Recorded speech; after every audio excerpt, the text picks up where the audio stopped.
Just too many good.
What's going on, everybody? Welcome back to the DFS Dose YouTube channel. I'm Ben Hauver, joined, as always, by Joey Carrion, and today, Saturday night, late night live stream, here to give our final thoughts on the Week 6 slate. You sound a little down and out, brother. What's going on over there? Oh, a little under the weather, bro. You know, I don't know. Probably not the vid, maybe the vid. Got some tea here. Just took some NyQuil. You know, before so you're about to fall. You're about to fall asleep on stream, is what you're saying. Yeah, I'm gonna go full DJ Academics, just be slump at the camera during the stream. But no, I mean, honestly, they would have to like rip my vocal cords out for me to not be here giving you guys the takes last minute. Like, that's how committed I am to the to the plays, to give the people the plays they need to know. I respect it. This is a big slate, man. A lot has changed. Like, I would say that like 90% of what we talked about on our preview podcast this week, like, doesn't matter anymore. Like, we were talking about how we pay up to Christian McCaffrey. He's on IR now. Like, everything is different. Kareem Hunt wasn't a thing on Wednesday. Yep.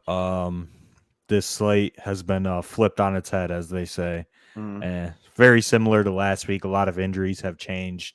The dynamics of the slate have changed, the top plays of the slate. So that's what we're going to go over right now. If you're watching, make sure you subscribe to the channel. We only need like 10 subscribers to hit over 300 subs. So if you're not, make sure you are subscribed. And we're going to go position by position, break down quarterbacks, running backs, wide receivers, and tight ends from cash game and a GPP perspective. If you have any questions, drop them now in the comments. We'll answer the questions as we go, and then we'll also answer questions at the end. So without further ado, let's get into this slate. Thanks, Houston. Appreciate you, buddy. Yeah, let's get into the slate, man. Quarterback. The one thing that hasn't changed, at any point in this week is that I think Lamar Jackson is the clear-cut standout cash game play at quarterback. I don't think that shifted at all. Yeah, I mean, 7,400 is just too cheap for Lamar Jackson in this spot at home against the Chargers. He has one of the best floors on the entire slate. He has one of the highest ceilings on the entire slate. So it's kind of hard not to play Lamar Jackson. We talked about it on the pod, but they played that game on Monday night. So his 45-point performance wasn't baked in to this pricing, right? And 7,400 is just too cheap. So if you're playing cash games, you're probably starting off your lineup with Lamar Jackson. In tournaments, I think you can get away from him just because the Chargers have been tough against opposing quarterbacks. I don't think they've given up more than 25 Draftkings points allowed to any quarterback this season.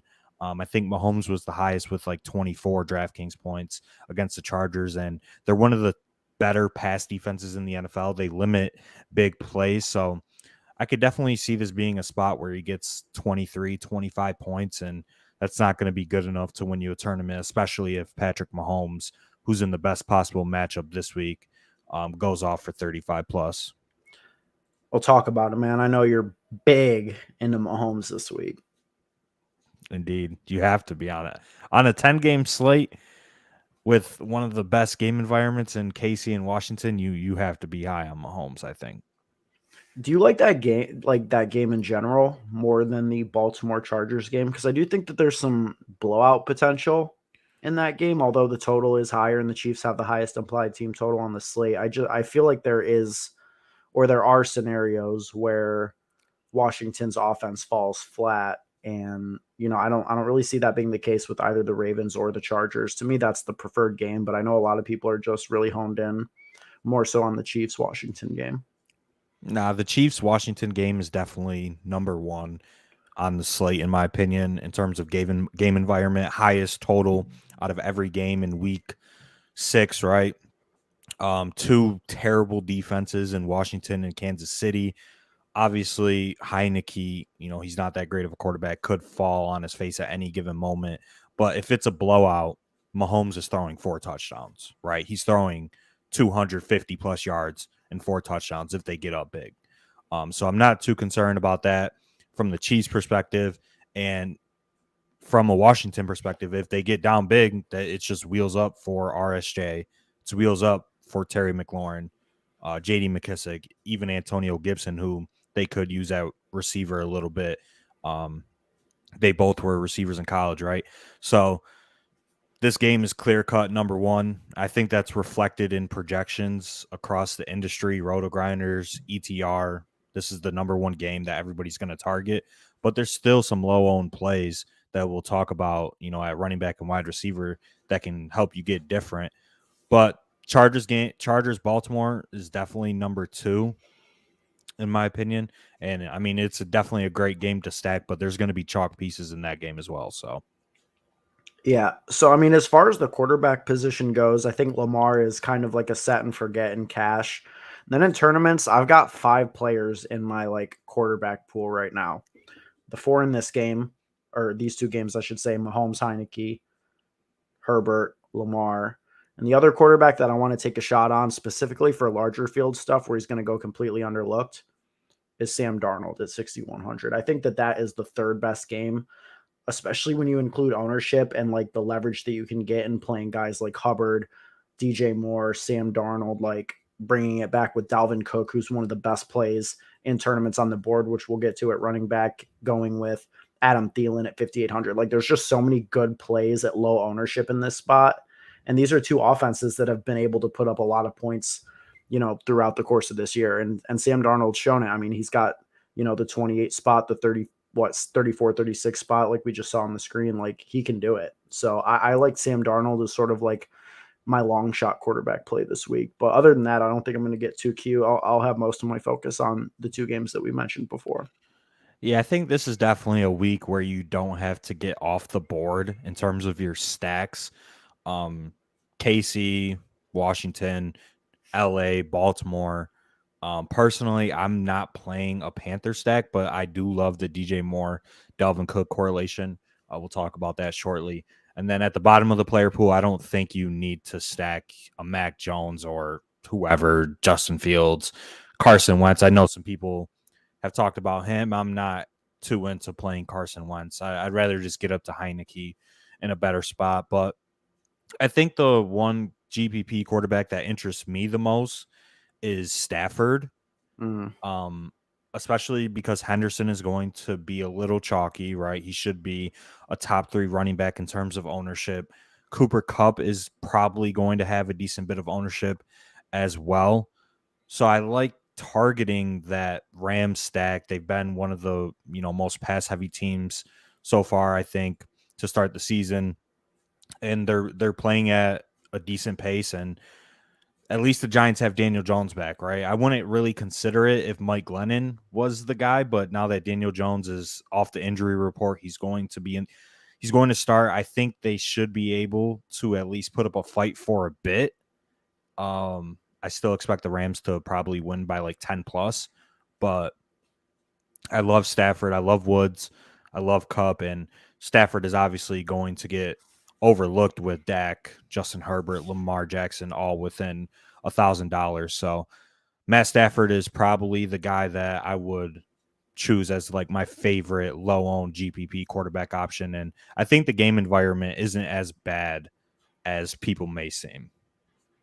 It's not. It's just with such a large spread, it's hard to project Stafford to go too ham in this game. But like you said, I mean, with Daniel Jones back, that could swing things. Healthy Sterling Shepard in this spot, which has been sort of his go-to. Yeah.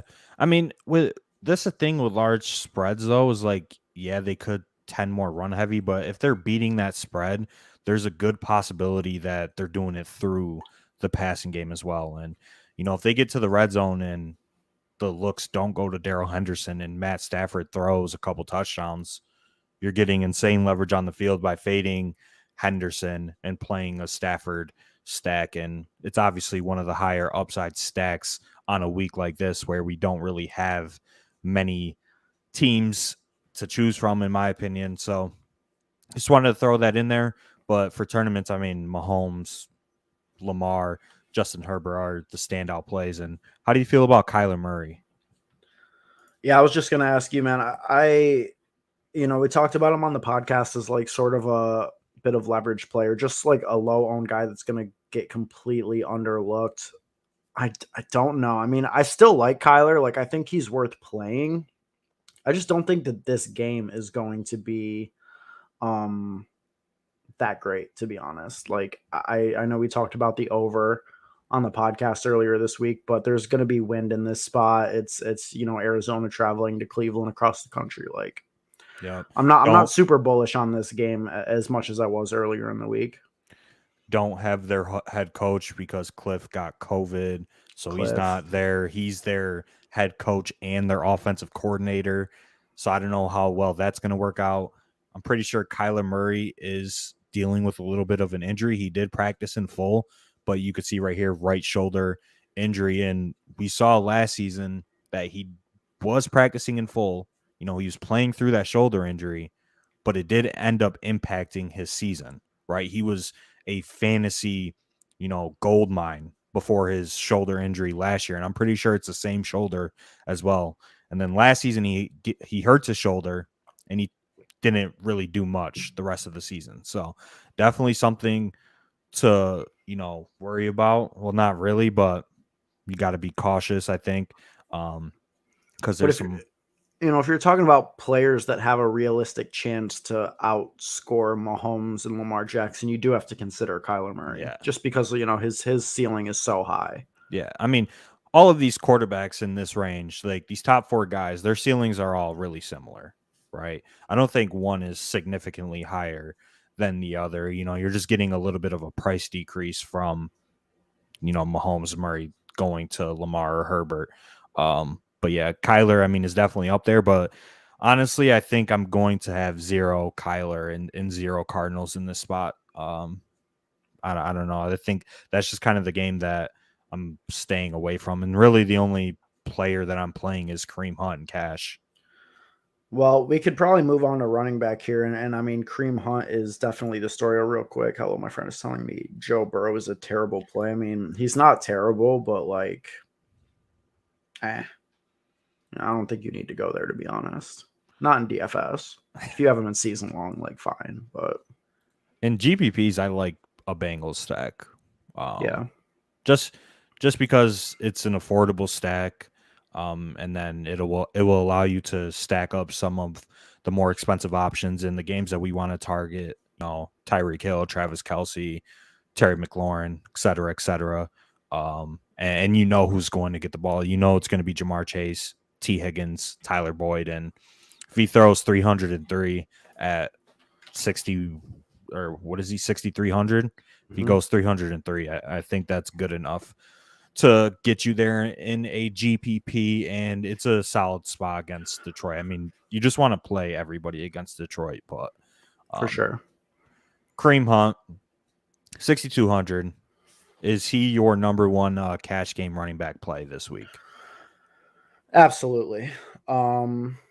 Without a doubt. Like, I think where the conversation gets interesting with Kareem Hunt is what do you do with him in tournaments? Because, I've talked to some people and they're like, well, it's just like Alexander Madison last week, right? Where like you eat the chalk and you play him in every lineup. Like, I don't think it's like that because we didn't have the Madison news until an hour and a half before lock, and that kept his ownership in check. We knew about this Kareem Hunt situation since Friday. I think that he's going to be the highest owned player that we've seen on a Draftkings main slate up to this point this season. And even we've seen this spot comparably last year, right? And Kareem Hunt's workload wasn't like insane. It's not like he got his usual workload plus Nick Chubb's workload. They just started spreading in the ancillary guys on the side. Like we had 4 games last year where Nick Chubb didn't play and Hunt was about averaging just under 20 opportunities per game. It was 16.3 carries and 3.5 targets. So just about 20 opportunities per game for Kareem Hunt. And I feel like we probably see something really similar in this spot. Like in cash game, absolute no-brainer. You don't think twice, you plug them in. But in tournaments, at absolute massive ownership, I don't know. And also for the slate specifically, there's a lot of players in that same price range that I think you can pivot to at a fraction of the ownership.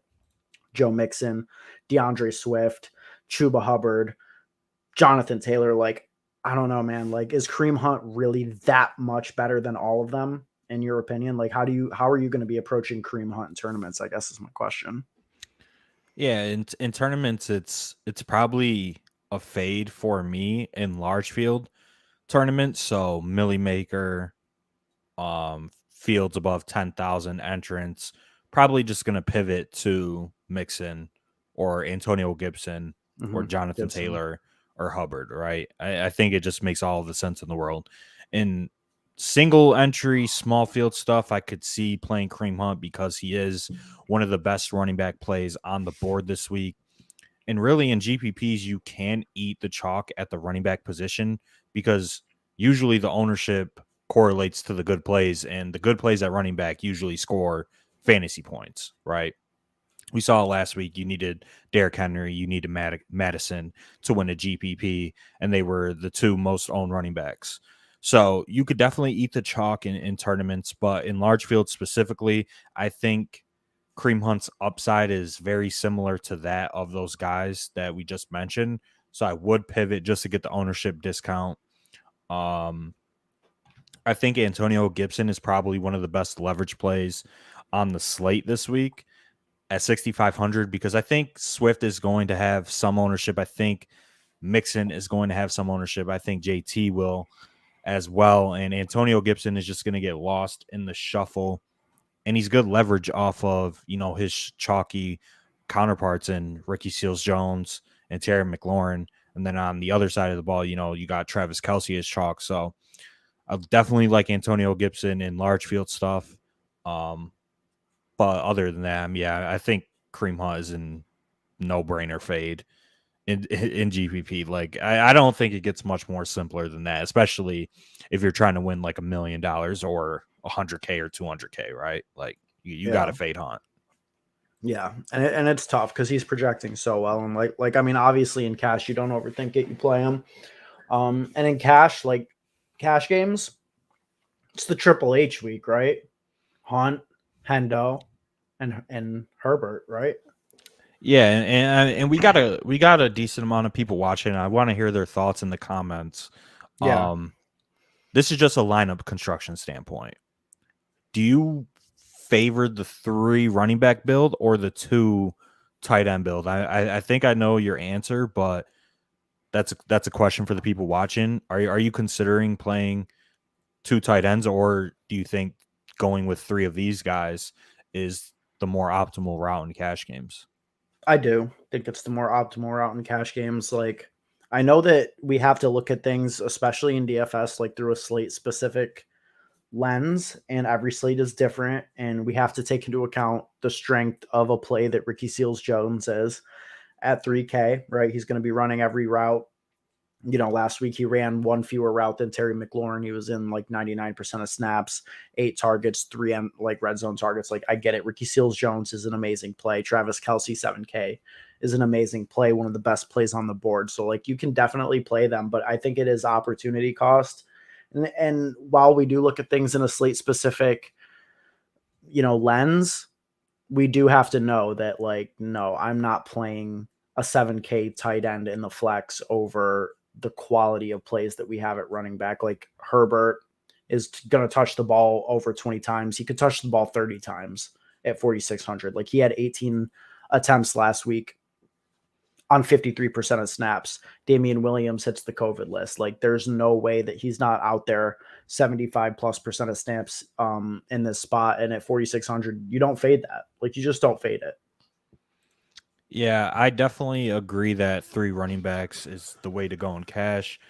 Sammy in the chat agrees as well. Houston depends if you want to play someone with RSJ. Yeah, the popular build, I mean, we'll talk about it when we get to tight end, is RSJ and Travis Kelce in the flex. And I think a lot of people are going to play that lineup. But in cash, though, do you think a lot of people run that in cash? I think they will. Wow. I truly think they will, because if you look at it just from Travis Kelce is underpriced. Travis Kelce is basically a receiver. It's basically a 4 receiver build or a 3 running back build. So it's kind of whichever one you prefer this week if you look at it from a lens like that. But I do think Khalil Herbert is a standout play at 4,600. I had him up, like you said, 18 touches. Nobody else in the backfield. Only concern is they could get down in this spot. We don't know how involved he will be in the passing game. So I think you can. Yep, literally. I don't know if he's going to get that pass game role. He should, because who are their backup running backs? Ryan Nall right now. I'm pulling up the Bears depth chart just so I know. Ryan Nall and Artavis Pierce. Like, I think Khalil Herbert is probably the workhorse. I think he should get that pass game role, and really all you need is for him to score a touchdown. And if he gets 20 opportunities, I think he's probably a good bet to score. So I don't want to fade him. And then, the other part of the Triple H, Darrell Henderson, I think no brainer cash play. Like, I think he's the easiest cash play that we've had so far. One of them so far this season, like 6K. His opportunities are going to be there. One of the best offenses, one of the best team totals. Just play Darrell Henderson. He's fine in GPP. He's fine in cash games. Like he's a standout play in my opinion. So Darrell Henderson is easy. Yeah, the Rams are 8-point favorites with the second highest implied team total on the slate. Giants' run defense has been abysmal. I absolutely love D-Hendo this week, but it's also the same conversation that you would have regarding Kareem Hunt in tournaments. Like, I think you can get away with it, a fade on him, because Chuba Hubbard is $100 less, and he could easily touch the ball 25 plus times. Joe Mixon, going against the Lions team, he's fully healthy, going to get his full workload per Zach Taylor earlier in the week. Samaje Perine is on the COVID list. So with, a healthy Joe Mixon coming in to Detroit, it's an indoor game, no weather concerns. Like, I think they lean on him in that spot. And like, there's just so many good plays in this range with high ceilings. Like we just saw Alexander Mattison absolutely demolish the Lions, and they've been getting demolished by running backs all year. So like, why not Joe Mixon at 6,400? Nah, Joe Mixon is a fantastic play. I think he's cash game viable, honestly. I don't know. I mean, he's a solid pivot from Kareem Hunt, Darrell Henderson. So I'm definitely going to play a bunch of Joe Mixon.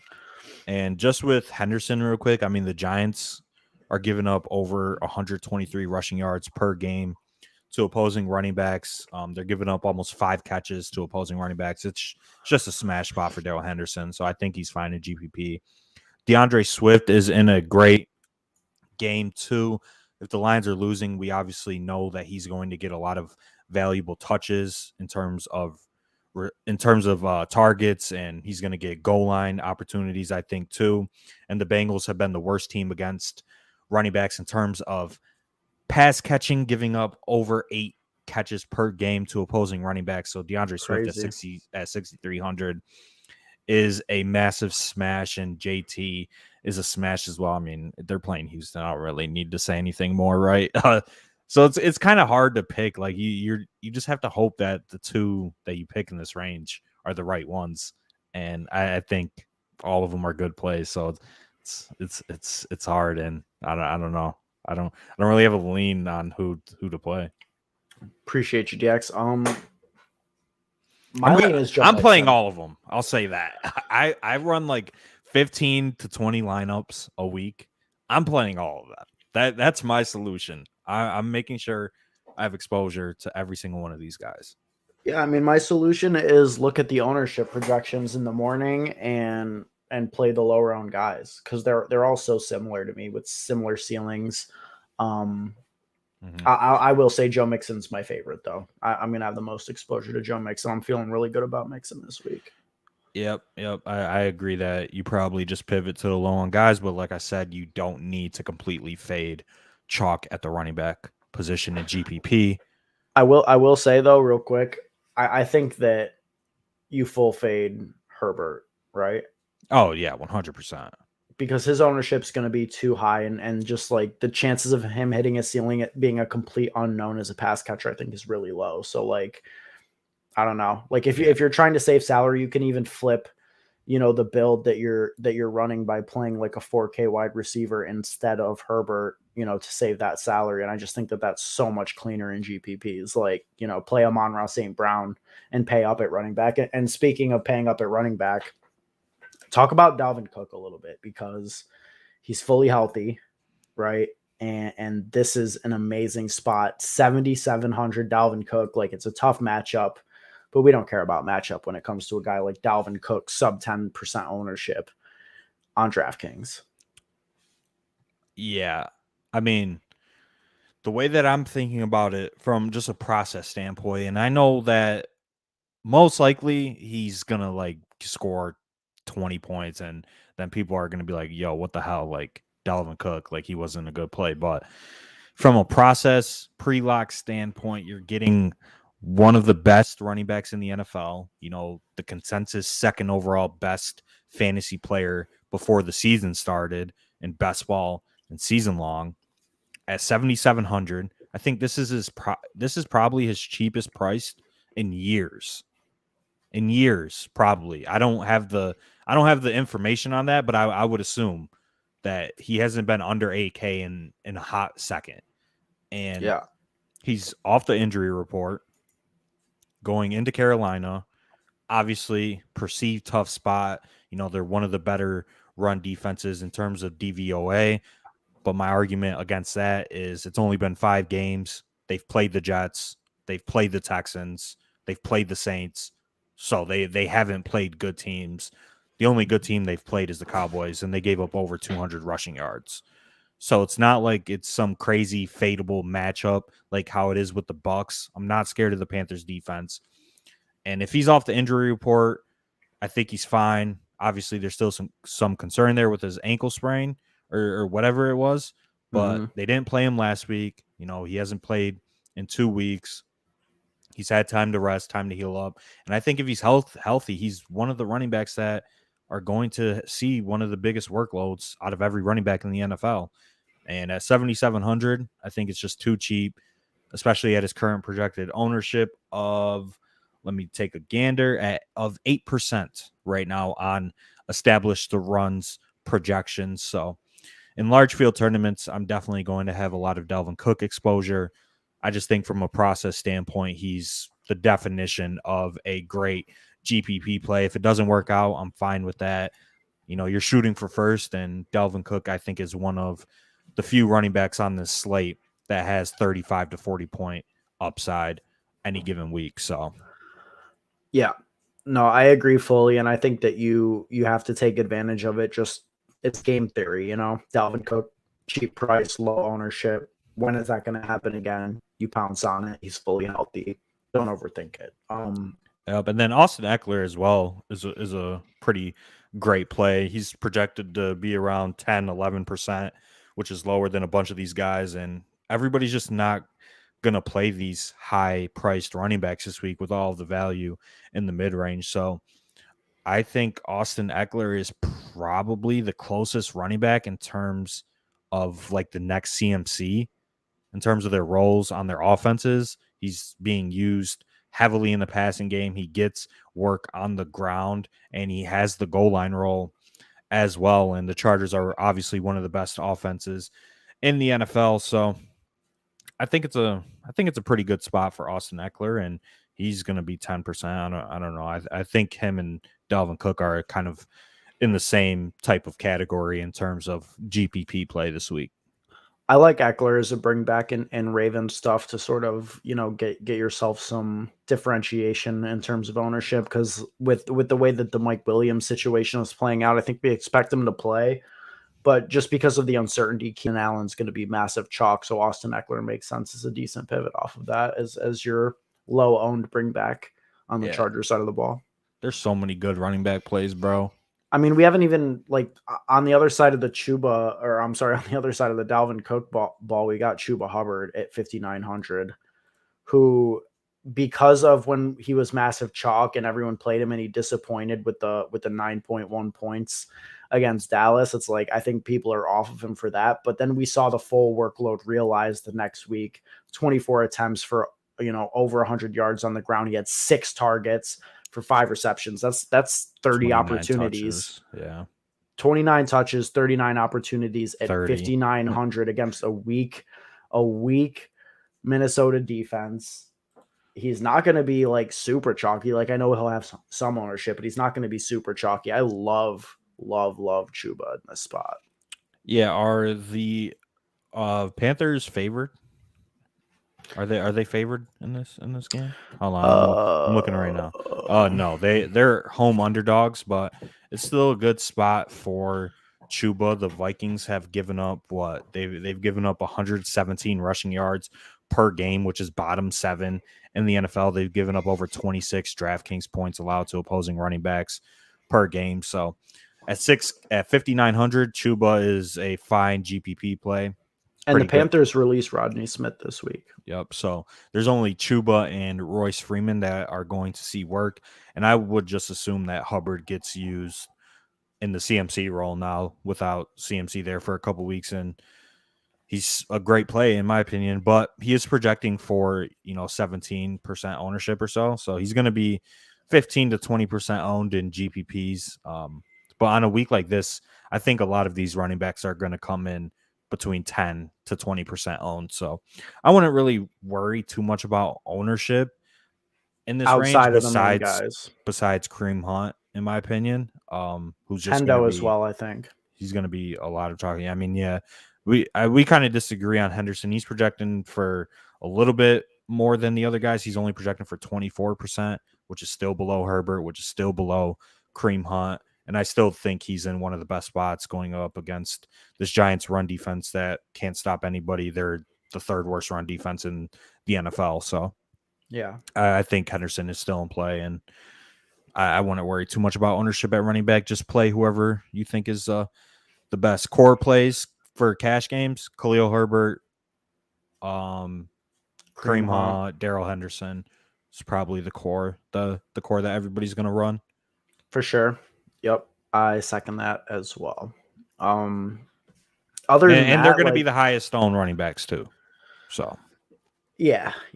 I mean, I think we pretty much hit on all the running backs that you need to know. I mean, you're just going to be playing most of that mid range, and interchangeably. Wide receiver position. Where do we start here? This is where it gets really interesting on the slate, because I think that there's some pretty obvious plays at running back, like we talked about. Lamar Jackson's a lock. RSJ's a lock for cash games. And then, what are we doing at wide receiver? Yeah, I mean, quarterbacks, we know where to go. Running backs, we know where to go. Tight ends, we'll get to it. We know who to play. Wide receiver is the wild card this week. And if you make the wrong 2v2, you're gonna lose probably. Mm-hmm. So it's just all about finding the right process, finding the guys that are going to see the most amount of opportunity in the best game environments. If we want to start at the top of the player pool, Davonte Adams is a great cash play every single week.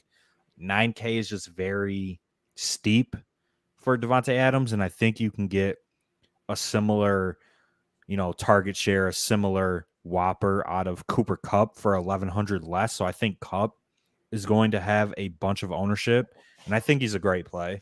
He's projecting as the best value on ETR right now, and I think a lot of people are going to go there.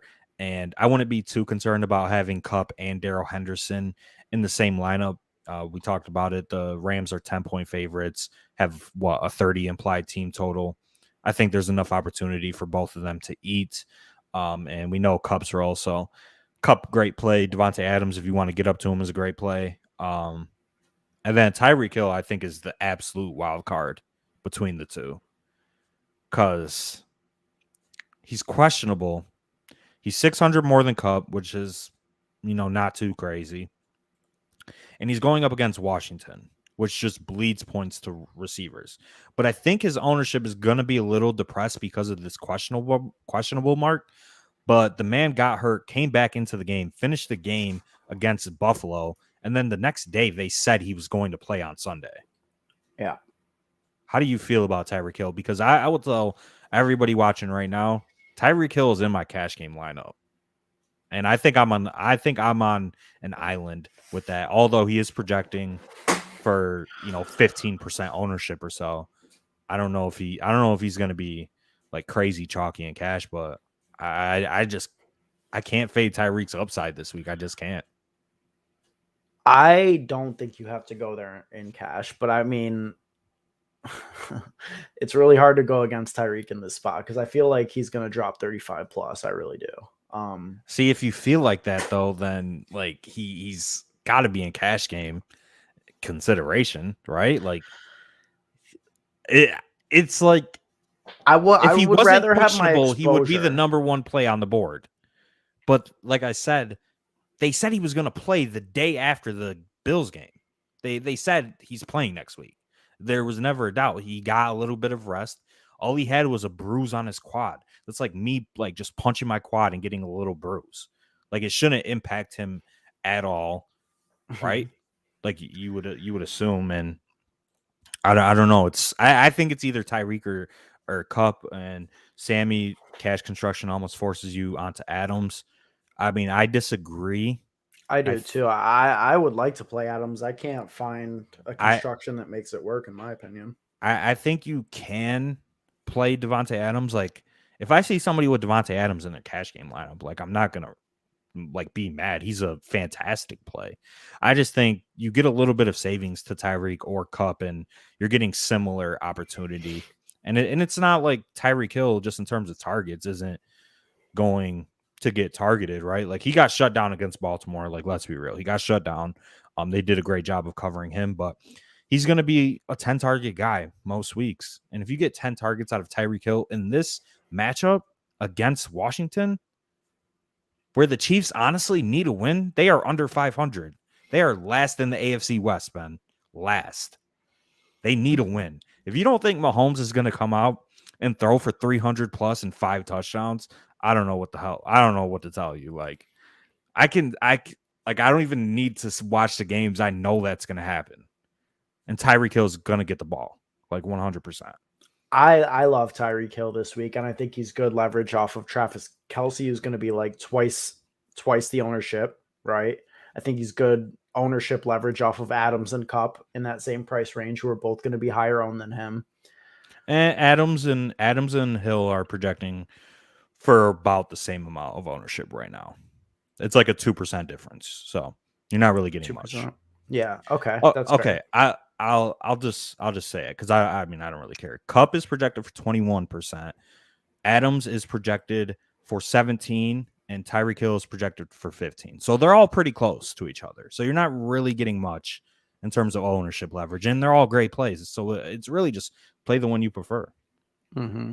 I mean, Hill for me makes the most sense, especially in tournaments, just because his ceiling is unlike any other player at the position. So it's hard not to go there. I do like Cooper Kupp. Just his safety is ridiculous. Like he has no less than 10 targets in any single game. Like it's just a stone lock to play him, I think, and feel good about it. But we're really splitting hairs with these guys. Oh yeah. The thing. You can't go wrong with either three of these guys, right? Like you just can't.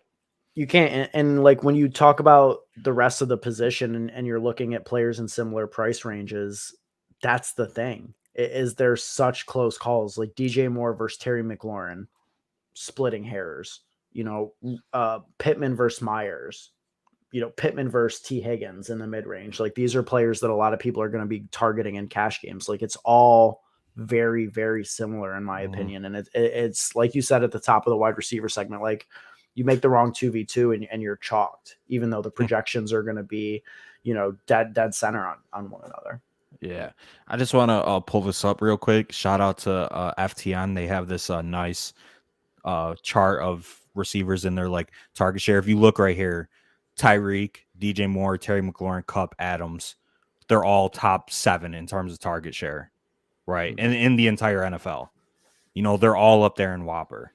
Like if I do it by Whopper, they're all top 7. So you, like you said, you're splitting hairs with these guys, right? Air yards.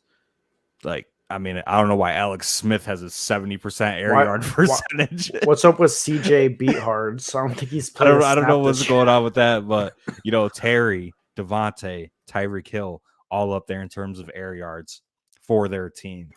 So, like you said, it's really just splitting hairs.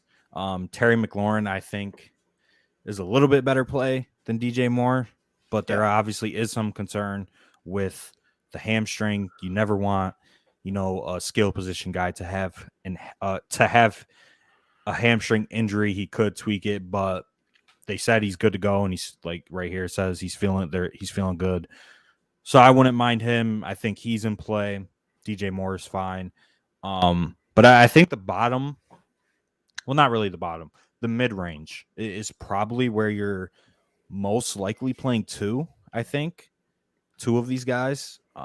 There are some builds where you can get up to a Terry and a Cooper Kupp, but I think you might have to pay down at wide receiver. I think the more optimal build is going to be playing, like a Pittman and a Keenan Allen, or playing a Hollywood or Cooks and a T. Higgins or something like that. So who do you prefer?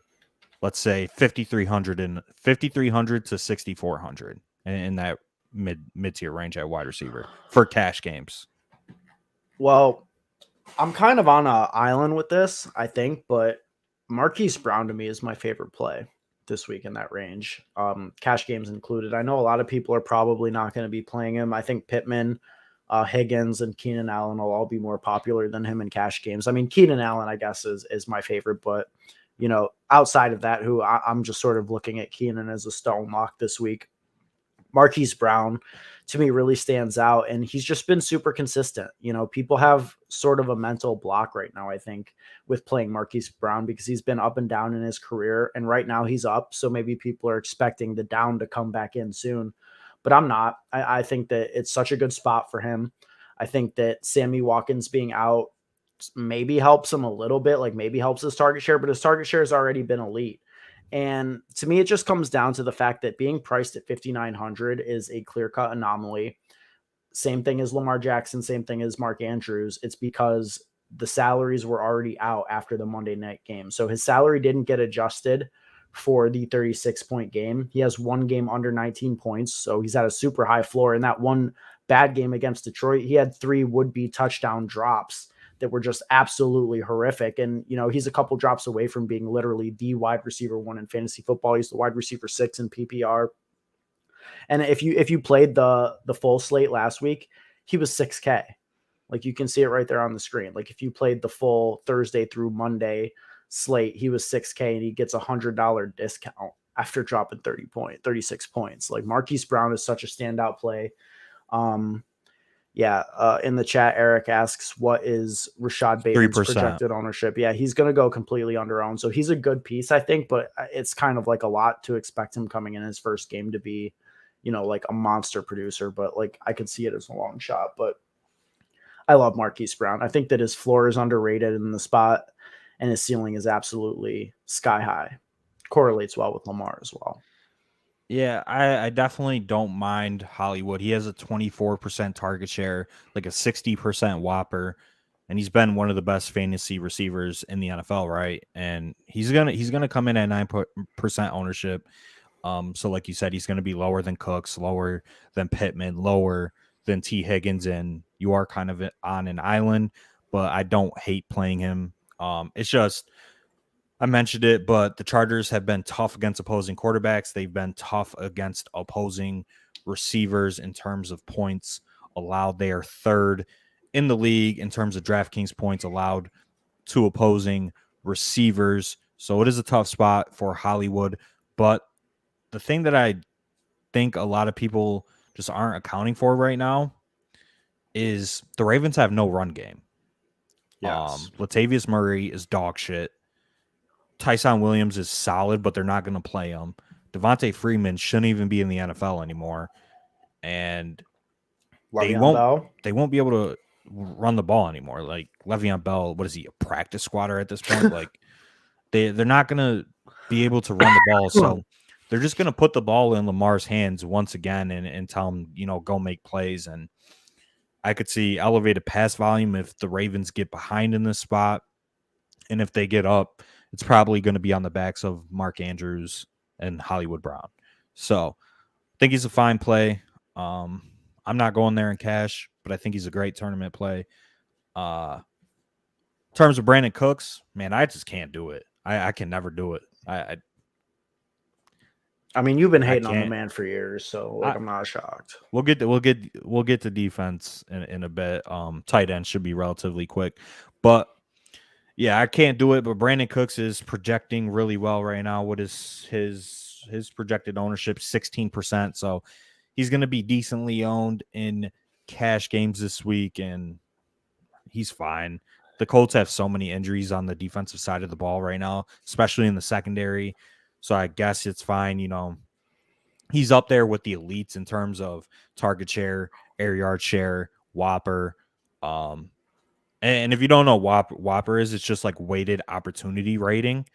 And so it takes into account all of those stats into one for the specific team, and it gives you the percentage of it. So he has a 60% Whopper, which means he has like 60% of his team's like weighted opportunity, if that makes sense. So it's usually a good indication of who's going to get the ball and a good indication of like the elite fantasy scores in terms of wide receivers. But yeah, so Cooks is in play. Michael Pittman's fine. I have Pittman in my cash game lineup right now. And T. Higgins, I think, are the cash game wide receivers. Is it like T. Higgins is going to be like one of, if not the highest owned wide receivers in cash, right? And like, I feel fine fading him in tournaments because I think that the Bengals like offense can go to any of the receivers at any time. Like Chase is higher price, so he probably won't come with as much ownership, but like I have no fear in fading T. Higgins if his ownership's going to get out of control. I don't know. How do you feel about that? Yeah, I'm fine with fading T. Higgins. There's just a lot of target competition there right now, and this could be a game script where Joe Mixon eats, and we love Joe Mixon for GPP, so I'm fine with not going there in cash games. I'm fine with not going there in tournaments, but he is a pretty fine play, and he does get targets when he plays 7, 10, 5, so you're going to get 6 to 8 targets. On a per game basis from Higgins, yeah. But I think I prefer Pittman, as you said. He was in your cash shell, and I like Pittman a little bit more personally. Yeah, Pittman's been pretty solid so far to start the season. As you can see, only one game under 10 Draftkings points, a couple good games, and it's a good spot against Houston. So I definitely prefer him above Higgins and Jacoby Myers and Brady versus Alex picks as who the core receivers are. So for cash games, you're going to go with one of these guys at the top, Davonte, Tyreek, or not Justin Jefferson, Cooper Kupp. You can go with a Terry McLaurin, and then in the mid-range, Cooks, Keenan Allen, Pittman, or T. Higgins. Burrow stack, yeah, it's viable. It's just not like something that I feel like you need to go. Hello, Jackson. Hey, yeah, I don't think you need to like go out of your way for it, but it's fine. Like, it's not bad. Yeah, we already answered that when we talked about quarterbacks. We said Burrow's a pretty solid play. Yeah, he's solid. Pretty solid stack. For sure. Who's your favorite tournament wide receiver? And then we can move on to tight end. Favorite tournament receiver? I like DJ Moore, to be honest with you. I think he gets lost in the shuffle. People are going to probably play McLaurin as a bring back in that spot. We already talked about, the chalk focusing on Adams and Hill and Kupp and DJ Moore has one bad game and now he's going to, it's like the same thing as Mike Williams, right? Mike Williams was absolutely smashing to start the year. He had one bad game, came in at 1% last week and then shipped everybody, the tournaments who were sharp enough to play him. And I think it's going to be a similar spot for DJ Moore. And there's good bringbacks on the Viking side of the ball. We already talked about Dalvin Cook at running back, and I like Justin Jefferson, criminally underutilized by the field every single week, one of the highest ceilings at the wide receiver position. And Adam Thielen's price has fallen to a spot where I really like him. I mean, that he's a threat to score 2 touchdowns in any given week, and at 5,800 at what, like 5% owned or less, like I love Adam Thielen as well. Yeah, Adam Thielen and Justin Jefferson are both projecting for 3% ownership right now. Super solid. So you're getting low ownership on them. The only concern with that game is obviously, the low scoring environment, potentially Vikings games. I just feel like they haven't been as high scoring as we had hoped, especially over the last couple of weeks. 19-17 against the Lions, 14-17 against the Browns. But to begin the season, back, though. True. To begin the season, they did have some decently scoring games, and these, if you're just strictly looking at DVOA, which I think is a very good metric to use in terms of like defensive success, Vikings are like 8 and Carolina is number 2, right? So you're gonna see that these two teams have good defenses, but I don't really think they do, honestly. Like, am I like, I don't know. I think these defenses aren't that great. So I'm definitely going to have a lot of Cook, a lot of DJ Moore this week. I love that mini correlation. It's probably one of my favorites on the entire slate. So I definitely like that. I just want to game stack it, and I don't know. Justin Jefferson is just, he's so expensive. I think Kupp and Tyreek Hill are just clear-cut standout plays above him. So I probably want to go there. But other than that, in terms of wide receiver, I'm not going to anybody below 5K. Like, nobody. Except Hardman. You gotta have some Mecole Hardman in your report for. What do you mean, no? I'd rather play Amon-Ra St. Brown at the same price. We got a decent amount of people watching. This man wants to fade the best game on the slate. No, I don't. In Washington and Kansas City. You literally put it in our Discord, which you could join down below. Link in the description. It's right at the top, free to join. Put in our Discord that you're gonna fade everybody in this game besides Tyreek Hill. True words out of your computer. Let me tell you this. I just think that you're running into a lot of ownership with Travis Kelce, and that's the main thing. And Mecole Hardman, if he beats me with the ownership tag that he's gonna have, so be it.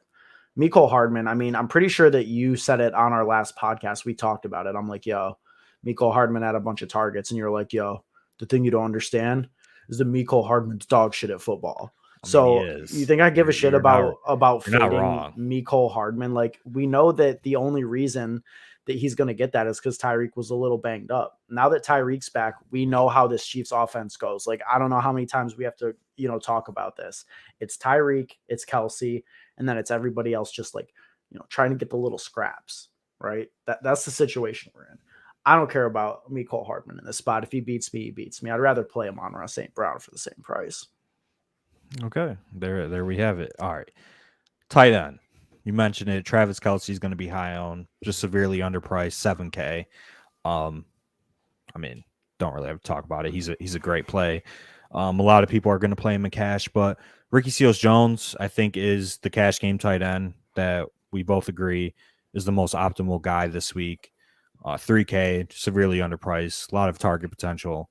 Tight end is just so easy this week, and everybody, just if you have any more questions, we're gonna answer all the questions after right after this. Drop those questions before that mic will hit. I mean, tight end. This shit, it's ugly, man. It's just, the only thing with tight end is just play what correlates with your lineup, whether it's a bring back or it's part of your stack. That's all.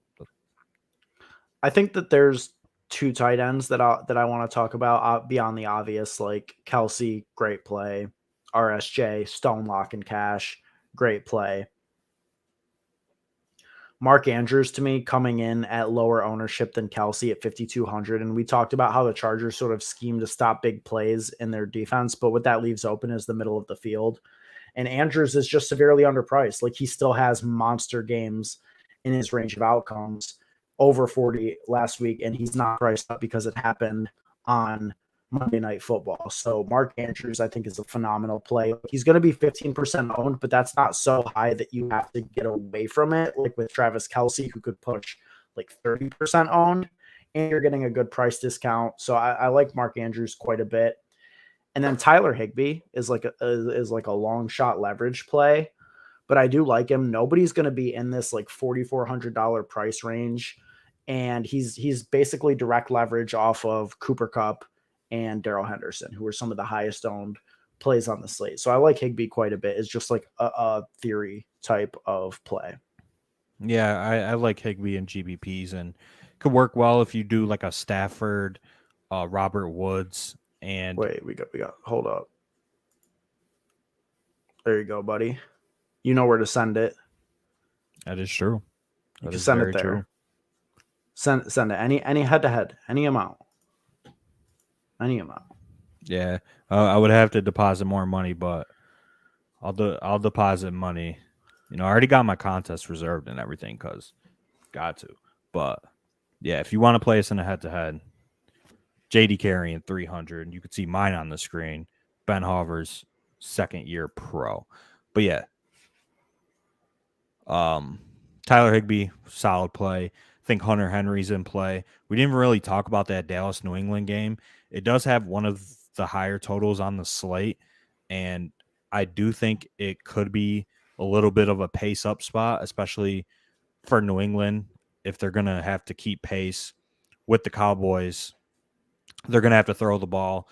And Hunter Henry and Jonnu Smith are just so cheap that I think they work well in tournament lineups. So I don't know which one. It's been Hunter Henry recently, but they've they in New England have kind of like taken this narrative that Jonnu Smith is going to break out sooner than later. So maybe we see a Jonnu Smith breakout game this week. I don't know how you're feeling about that. He's the same price as RSJ. So you're getting decent, leverage off of a guy at the same exact price. And I think he's going to have to be used in this spot. So I guess that would be my one long tournament long shot would be Jonnu Smith this week. Yeah, I mean, it's pretty dusty, but I don't know if I believe it's going to happen, but I really hope it does. Like, I need him to get more than 10 points for the second time this season for the like 25% of him that I have in best ball. Just absolutely absurd. Heineke and Cash, yeah. I think you're either playing Taylor Heineke or Lamar Jackson. And honestly, I like both. So it really just depends what build you want to run. If you're running Heineke, you're probably running multiple high-priced wide receivers along with the running back chalk, which I think is fine. I think you could definitely go that route, and you're really just splitting hairs with both builds, in my opinion. Moving on to defense for Cash, pay down. That's play whatever defense fits. Yeah, I mean, I guess I'll just say the one that I'm leaning on right now is Browns. I kind of like, Garrett is playing like the defensive player of the year right now. Murray's a little bit banged up. I mean, he's fine, but he's a little banged up, and it's a big wind game. So, yeah, but in most builds, you're not going to have the money. In Ben's build specifically, he does, so it's fine. Obviously, Browns are probably the best, but in the more optimal builds or the builds that everybody's going to run, you're probably playing the Ravens, and I think I have the Ravens in right now. So you just play whatever defense fits your build. And in GPP, there's been numerous studies done that like defensive scoring is just so random and it doesn't really correlate with price at all. So it's kind of just play one that correlates with your running back, maybe. I don't know, or just play whatever one fits your build. You don't have to overthink defense. Just fit whatever works for your specific lineup and just play that. Just don't play the chalky defenses. That's the only advice that I would say is if in tournaments. So right now, if you guys don't have ownership projections, the chalkiest defense is projecting to be the Lions, Browns, and Ravens. So don't play those defenses in tournaments. Just because the ownership doesn't correlate to fantasy points with defense. Correct. So, yeah. DeAndre Swift, great play. Gets a lot of high value touches. I think I put it in the Discord, or at least in mine and Ben's Discord chat, which I probably shouldn't pull up low key. I'll just pull that over here. All right. I guess I can't. All right. Trying to find it, but Swift is like getting the most high valuable touches out of every team, or out of every running back in the NFL right now. Yes. Lockett or Jalen Waddle this week for DFS, or not for DFS, for season long. You got Tyler Lockett easily. Lockett. Yeah, for sure. Easily. If anybody else has any questions, drop them now. Now would be the time to get that in.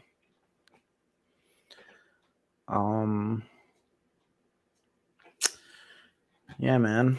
All right, right here. I have it. Your top 5 running backs with the most high value touches equals inside the 10-yard line plus receptions. DeAndre Swift is 1 with 36. Najee Harris is 2 with 34. Austin Eckler is 3 with 31. Derrick Henry is 4th with 28. And Cordero Patterson is 5th with 27 high value touches. I think I'm playing Swift and Chase in both of my lineups. Yeah, that's a great lower owned correlation this week. Definitely. And I'll just shout out some of my. I have this list of 4 2v2, or not 2v2s. I'm sorry, 4 like 2-player correlations that I'm going to be mixing into my main stacks. I like Dalvin Cook and DJ Moore. I like flipping it on the other side of the ball, Thielen and Hubbard. Mixon, Amon-Ra St. Brown, and Ezekiel Elliott, who we didn't even mention, is in a great spot this week against New England. And you can bring him back with Jonnu or Jacoby Myers. Like, there's a lot of good like 2-piece correlations that you can add at low ownership to differentiate your Mahomes and Lamar stacks, or, Heineke stacks, or whoever you play. Mm-hmm. Yeah, I definitely agree. Brady in the chat put his cash game lineup. Looks pretty solid to me. I would definitely run that in cash. I think you can come down off Mahomes to Lamar in cash, but like I guess it's fine. Yeah, I mean, how do you feel? So I guess it'd be Mahomes and Pittman versus Lamar and Keenan Allen would be the 2v2 that he could swap to. How would you feel about that? Yeah, I mean, for me, definitely the Lamar side, but yeah, I think it's close. You just don't really like Mahomes this week I do like Mahomes this week. I do. Swift could crush Herbert. Absolutely. Probably. Why do the Lions suck so bad? Ben's a Lions fan, if you guys didn't know. Yeah, I've been asking myself that question for years. Zeke could have a huge game. Depends on what New England shows up. Yeah, you can see right here. I'm a Patriots fan. And I don't think you're going to get a fucking good team showing up tomorrow for New England. So Zeke is a very good GBP play. He's 7,100. Nobody's going to play him. Let me check his ownership for you guys. It's low. It's low.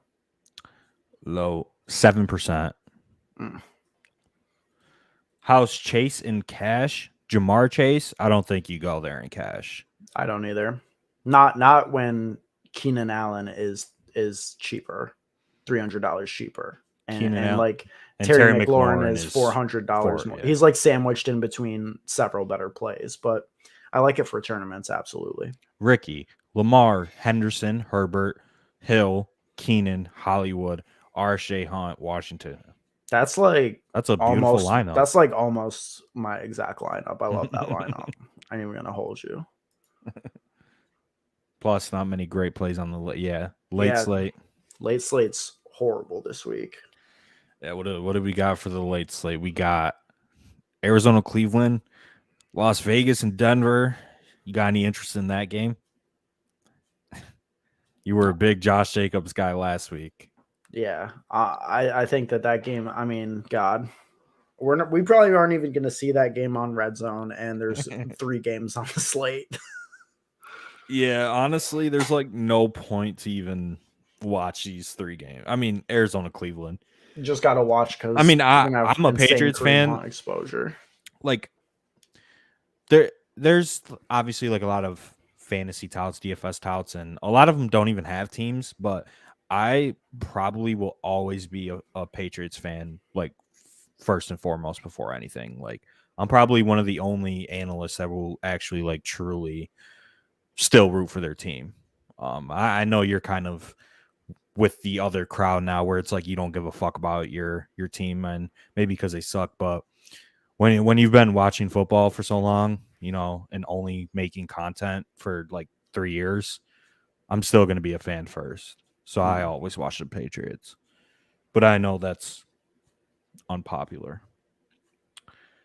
What changes thoughts on Lamar, Herbert, Hunt, Hill, Allen, T. Higgins, R. Shea, Hunter? Yeah, that's I think like, that's a little bit better, but it's close. That's like my lineup exact. So Yeah, not exact, but very close, like a 2v2.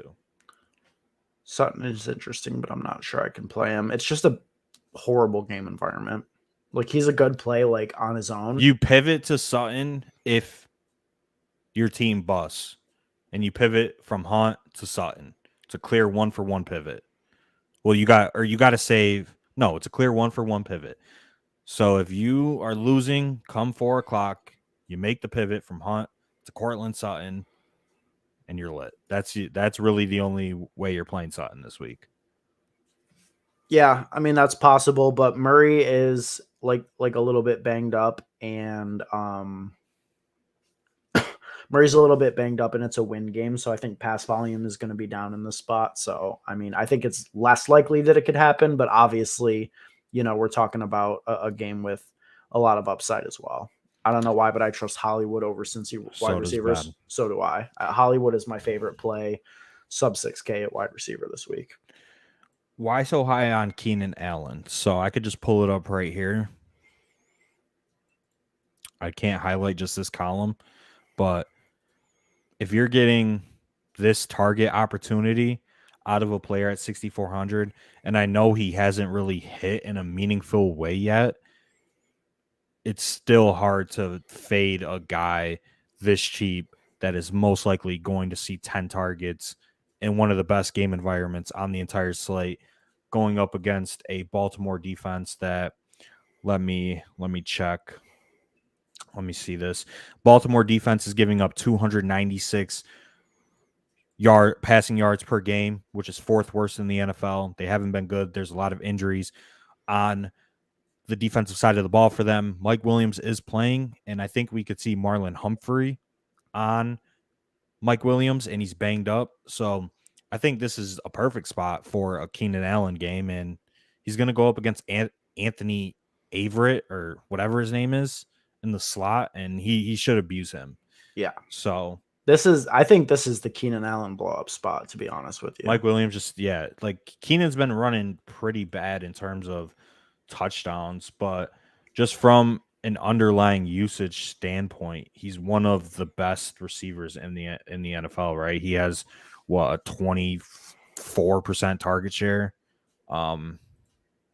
It's Parm is a touchdown vulture. Yeah, best player in XFL history. Also, there was a quote that he's going to see some more playing time. He's already had like 50% of snaps with the Chargers, and I mean, God, like Jared Cook is so old. Like, get Parm in there. Chances Swift has more receptions than Herbert has. I mean, honestly, you might be onto something. Like 50-50? No, I hope like 30-70. Yeah, like realistically. That's crazy. Oh God. Yeah, Herbert is an easy fade in GPP. Yeah, any more questions, get them in. We'll stay on here for a little bit longer, 5 minutes. Answer some questions. Pretty much went over everything. If you're just now tuning in, Make sure you subscribe to the channel. We've been live streaming for an hour, 9 minutes, talking about DFS. We stream every Saturday night, 11 o'clock. Make sure you tune in. You can come in, ask us any questions. Ask us any like projected ownership questions if you want. I got them up right here. Chill. Got them up right. I don't care. You should. Why? I just gave him a little sneak peek. I ain't even gonna say anything. I don't care. I don't have them on the screen. So, but yeah, so make sure you subscribe. Follow us on Twitter if you're not watching this on Twitter at the DFS Dose. Our Twitters are right here on the screen as well, our personal Twitters. And yeah, every Saturday night we stream. You can ask us any questions. Life, DFS. Hey, we picked up like 3 subs during this, man. We were like 5 outside of 300, man. So help us get to that benchmark. But Eric B asks in the chat, is Hunt healthy? He did miss 2 practices, Wednesday and Thursday, came back on Friday. I mean, I don't think he's 100%. Like, I think that, what Dearness Johnson is going to get some run. Felton is probably going to take a couple of receptions, but I mean, without Nick Chubb, they have to lean on Kareem Hunt in this spot. Like, I wouldn't be worried. He should easily touch the ball 20 to 25 times. And, we talked about DeAndre Swift getting a lot of the valuable targets, or touches, I should say. Kareem Hunt is the same way. He gets the receptions in this backfield, and he gets the red zone work. So, yeah, Kareem Hunt, I mean, the only reason you fade him is not because of injury concerns. It's because of ownership concerns. Because he's going to be the highest owned player on this week 6 slate, and you can get massive leverage if you fade Kareem Hunt. And there's a pretty good sample size of games where he's played and Nick Chubb hasn't, and his role hasn't been, Derrick Henry CMC level, right? It's been a solid role, and you don't want to fade that in cash games, especially on one of the more run heavy teams in the NFL. But there's definitely some limited upside that maybe people aren't considering with Kareem Hunt in this offense, and they should mix in some of the other backs on the roster in Felton and Dearness Johnson. Yeah, sounds about right to me. Thanks, boys. I hope you win, Sammy. Yeah, man. Hope you win. Hope all of you win. I want everybody to win. Yeah. I'm trying to win the Millie Maker. I don't know about you. With a Mahomes double? Mahomes double. Heard it here first. Mahomes, Tyreek, Travis Kelce. 4,300 per player. Make it work. So you're probably, plug a defense in. Just any cheap defense. Okay. How do you make this work? I mean, you double play tight end. Yep, you play RSJ. On the bring back. You play like Amon-Ra St. Brown. And Joe Mixon. Yep.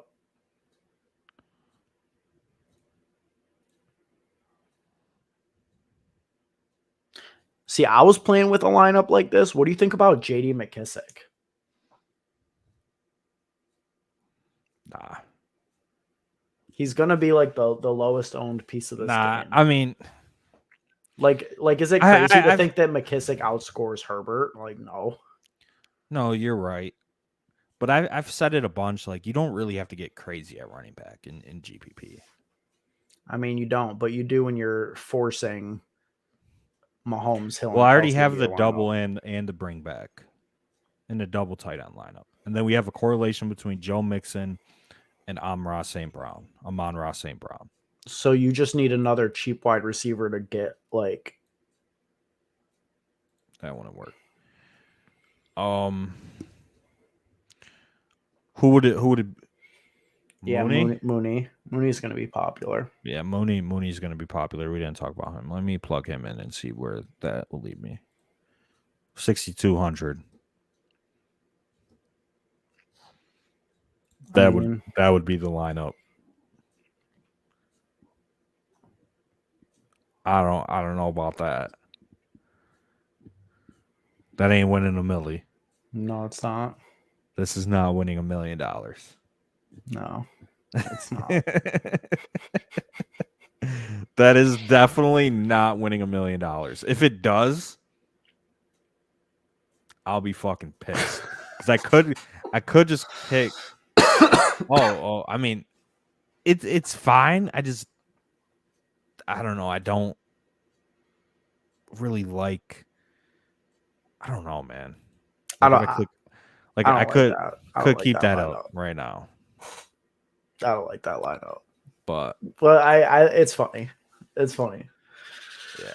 Swap out St. Brown and you're golden. There's just nobody to swap to. I mean, you play Hardman. You see that triple stack? The triple stack. You know, you want a galaxy brain it. Everyone's going to stop it too, right? Nobody's triple stacking. I mean, you're touting this Mahomes 5 touchdown, 400-yard game. I mean, God.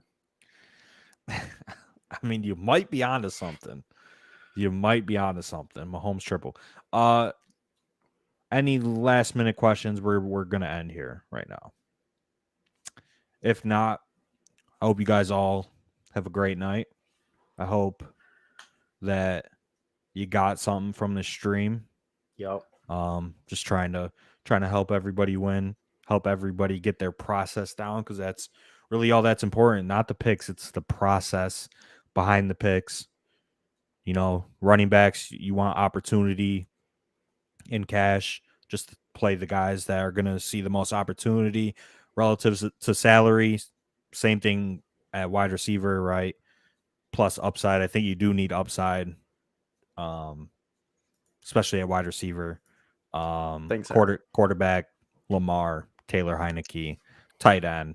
Doesn't get much easier than this week. Ricky Seals-Jones in cash, and your GPPs just make smart pivots.